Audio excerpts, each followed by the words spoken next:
Sir పౌలు అంటాడు, ఎవని యొద్దను ఉచితంగా ఆహారం పుచ్చుకొనలేదు, మేము మీలో ఎవనికిని భారంగా ఉండలేదు.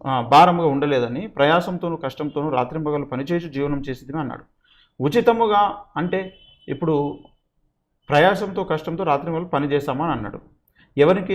ఎవని మీ యొద్దను మేము ఉచితంగా ఆహారం తినలేదు అన్నాడు. అంటే ఉచితంగా తినలేదు అని ఉచితంగా అంటే ఎవరైనా మనకు భోజనం పెడితే హోటల్లో బిల్లు కట్టినట్టు మళ్ళీ బిల్లు కట్టాలని కాదు, కానీ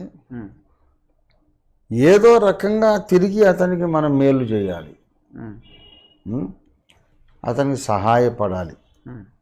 అసలు మ్యాక్సిమం అసలు విశ్వాసులు దైవజనుని పిలిచి భోజనం పెడతారు, బట్టలు కుట్టిస్తారు, పరిచర్య చేస్తారు. ఎందుకంటే అతని ద్వారా మాకు మోక్ష మార్గం ఏంటో బోధపడింది, పాపం మీద జయం ఎలాగా, దుష్టుని కుతంత్రాలను ఎలా జయించాలి, భక్తి జీవిత రహస్యాలు ఎన్నో మాకు నేర్పించి గ్యారంటీగా పరలోకానికి వెళ్తామనే నమ్మకం, ధైర్యం మాకు కలిగించిన వాడు దైవజనుడు.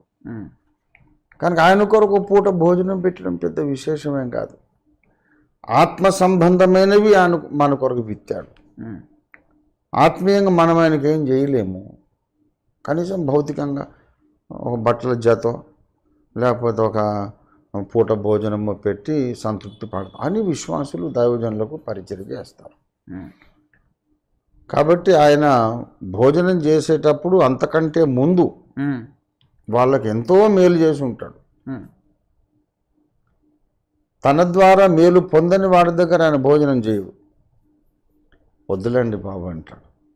నాన్నగారు మీ దగ్గర మేము రక్షణ పొందాము, సత్యంలో స్థిరపడ్డాము, పరిశుద్ధత ప్రార్థన నేర్చుకున్నాము, మా ఇంట్లో చేయగడిగి మాకు ఆశీర్వాదం కలిగించండి అంటే, నా బిడ్డలే కదా వాళ్ళు